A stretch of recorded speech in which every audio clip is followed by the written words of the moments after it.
ये नक्सलवाद तो खत्म कर दिया, आतंकवाद तो खत्म कर दिया, पूरे देश में अमन चैन है। यही अगर बताने का काम, झूठ बोलने का काम प्रधानमंत्री, गृह मंत्री करते रहेंगे तो क्या देश की जनता को मूर्ख समझते हैं? उनको सच्चाई नहीं दिख रही क्या? नक्सलवाद की घटनाओं में कितने हमारे जवान और अधिकारी शहीद हुए हैं सीएपीएफ के, उसकी सूची देखनी चाहिए गृह मंत्री जी को। आतंकवाद की घटनाओं में कितने लोग मारे गए हैं देखना चाहिए। पुलवामा किनके समय में हुआ? पहलगाम किसके समय में हुआ? उड़ी किसके समय में हुआ? तो इसलिए दावे आप करते रहिए।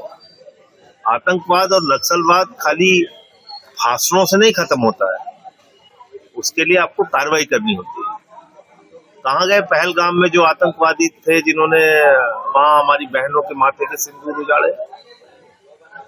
नरेंद्र मोदी ने कहा कि पश्चिम एशिया में चल रहे स्थिति का असर पूरी दुनिया पे पड़ रहा है, डीजल, पेट्रोल, गैस जैसी ऊर्जा की मुश्किलें पड़ी हैं। देखिए, ये तो अपने गुनाहों को छिपाने के लिए वो कह रहे हैं।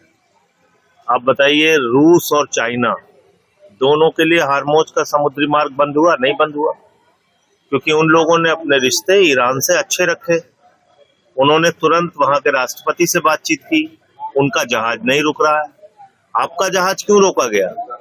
क्योंकि हमारे प्रधानमंत्री जी ने ईरान पर हुए हमले के बाद 8 देशों के प्रमुख से बातचीत की, ईरान के प्रमुख से बातचीत नहीं की।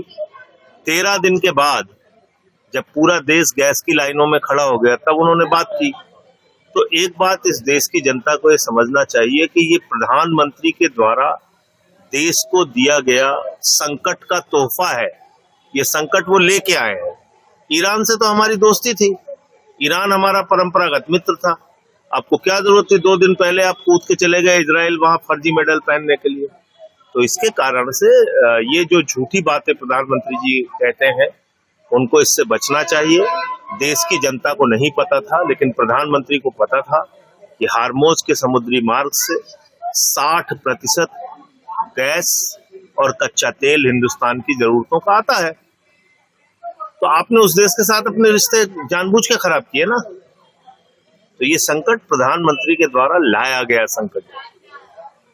बीजेपी ने पश्चिम बंगाल के मुख्यमंत्री ममता बनर्जी के भड़काऊ बयान के खिलाफ चुनाव आयोग में शिकायत की है। उन्होंने आरोप लगाया कि ऐसे भड़काऊ बयान चुनाव। अरे सबसे बड़े गुंडे तो भाजपा में बैठे हुए हैं, सबसे बड़े गुंडे, सबसे ज्यादा बदमाशी की भाषा बोलने वाले, सबसे ज्यादा अभद्र भाषा।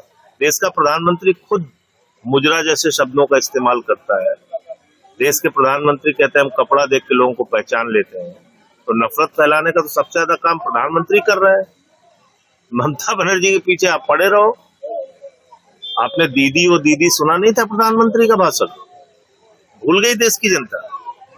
असम में अपना 31 बिंदुओं वाला मैनिफेस्टो जारी किया है। इसमें उन्होंने कहा कि बांग्लादेशियों के खिलाफ सख्त कार्रवाई की जाएगी। तो बांग्लादेशियों के खिलाफ कौन कार्रवाई करने से रोका है इनको? ओबामा की सरकार चल रही है यहाँ पे कि ट्रंप है भारत के प्रधानमंत्री? पिछले 12 साल से भारत का प्रधानमंत्री कौन है? नरेंद्र मोदी। पिछले 12 साल से गृह मंत्री, रक्षा मंत्री सब तो बीजेपी के हैं ना। अब तक क्यों नहीं घुसपैठियों को भगा पाए?